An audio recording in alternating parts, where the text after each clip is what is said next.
Hi everyone, my name is Ashley Magda and I'm going to be talking to you about African elephant and their evolutionary journey. Okay, so just to briefly go over what I'm going to talk about in this presentation is about their common ancestry, unique and common morphological and phylogenetic characteristics, their habit, their diet, and routines, possible reasons for hindering of evolutionary process, and then new evolutionary findings. Okay, so their common ancestry, if you just look at this clade right here on the right, you can see the common ancestor for the African elephant. And the most common general ancestor is the, forgive me if I pronounce this wrong, Paleomastodon, and then that goes up to the next one, which is Prime Elephas, and then it branches off to the modern day Asian elephant, African elephant, and even the little mammoth on the side. Now, when you read this clade right here, you can see other possible ancestors as well, but the ones on that are like bright white are died off ancestors that do not, they share common ancestors, but they don't really relate to the African elephant. And a fun fact I learned about this is that the Asian elephant is more closely related to the mammoth, hence why it's in the middle and more closely to the mammoth. Okay, so the everyday life of an African elephant is pretty simple and revolves around a family hierarchy. When I mean a family hierarchy, I mean that they are led and directed by a matriarch, which is the eldest female elephant in the group. And out on the savannah, their group can range to about 8 to 10, and towards the forest habitat areas, they can range from like a max of 6. And most of their day is just wandering around looking for food, which every animal is doing, food and water. But they can be active for more than 18 to 24 hours, and basically they only really need 4 hours of sleep. They're such a huge animal that they have to continuously be eating to keep up their energy for survival. And their main diet is basically twigs, even bark, grass, and whatever else they can find. Okay, so some dangers and hindering evolutionary facts are poaching and habitat loss, which are the two main targets right now. And it's so serious that it has moved the African elephants to the endangered species list. Poachers basically target elephants for their ivory, hence why they're going extinct, because it's for the black market trade, which is extremely run out of China right now. And also, there's also negative human interactions that have been another problem, that like farmers, their land gets destroyed by elephants eating up their crops and things like that, which will kill their livelihood and send the farmer's family into starvation. So they will poach them, realize that they have this huge commodity of ivory, and then sell it to the black ivory trade and think, oh, well, that's a great way to earn money. Might as well keep doing it. I didn't get caught this time. And it turns them into poachers. Also, habitat loss, which is another great contributing factor, is of deforestation from humans expanding and just turning the land into farming and things like that. And elephants have to move or be poached, basically.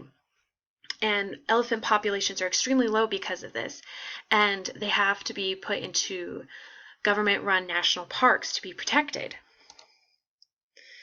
Due to that, these elephants are in their national parks, and their populations are so small, and because of that, what's hindering them is that they don't have enough genetic variation because they're in such small population sizes and isolation. These national parks are not close, and even the ones that do live outside get poached pretty quickly. So that means that they don't get any new genetics coming in from a different group or anything like that, and it can potentially push them to extinction for not having any variation at all. But there have been new discoveries, even though their populations are very small, in the last 10 years, and they've discovered that there's a dominant species, which is considered the savanna elephant. And then they found that there's a subspecies, which is considered to be the forest elephant.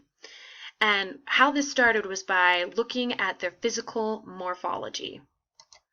And this one right here, this is the forest elephant, and you can see that they are a lot darker, and they have a smaller ear and smaller tusks. And then this is the savanna elephant. This is the one that we generally kind of think of when we think of an African elephant. Their ears are a lot larger. This picture doesn't show it, but their tusks are larger too. And they have a more of a dusty look to them as well. And that was just the first triggering of an evolution possibility that's going on right here. What they did was they couldn't just say, oh, we have a new species right here, just because the morphology is different. Because some elephants that can just be, they're just a little darker, just like how we all have, like some of us have blonde hair and some of us have brown hair, things like that. You can't just say, oh, it's a different species entirely. So what they did was look at their phylogenetic characteristics. And it takes more than one study to just do this, because the first study, they looked at nuclear DNA and the mitochondria, and they noticed there were slight differences between the two subspecies, but they weren't 100% positive.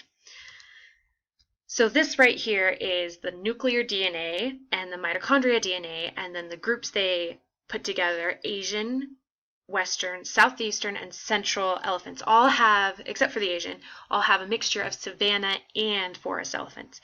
And obviously on the left side, nuclear DNA, there's a definite differentiation, which is the white meaning there's no nuclear difference, and then the nuclear difference, the gray, is some difference, and then nuclear DNA for the black is complete difference. But when you go over to the mitochondria DNA, you see that there's mixtures. Some have more differences in the mitochondria DNA than the other, and that just kind of confused scientists, and they thought, oh, I don't know if there is one. So they first proposed there is a possibility, but they could not base it off of this study. So another study had to be made, or they would have to dispel that the subspecies existed or not. In the next study, they took 3 sample sizes: forest, savanna, and Asian elephants. Asian elephant was used as the outgroup. They were successful in finding a differentiation in the mitochondria DNA that helped them with their theory of a new species. So they found that slight difference that they didn't find in the previous study, and then they used that information to look and see their habitats ranges on a map. As you can see right here, the S clade is the savanna clade, and then the one that's the gray triangle, that's the S clade mitochondria DNA not detected, is the forest elephant. And you can see just along right here, most of the forest elephants stay really close to the dark forested areas, hardly going out into the savanna or even the light forested areas. And then you see a mixture over here, which is where they discovered a new hybrid zone potentially happening between the forest and savanna elephants, which led them to a new discovery of evolution possibility. And that's ongoing right now. There's not a lot of it going on, but it needs to be researched more thoroughly. And it furthers the belief that there is still evolution going on between African elephants and then their new subspecies, forest elephants. And evolution, yes, it is continuously happening, but it is at a slower pace, much slower pace. Elephants reproduce and age at a really slower rate. Most elephants, it takes them 2 years to reproduce, and then they have a very small window to become pregnant, and like I said, takes a very long time.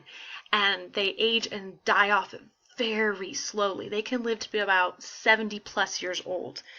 So it's hard to identify when an elephant has gone through an evolutionary change, because they're such an old species.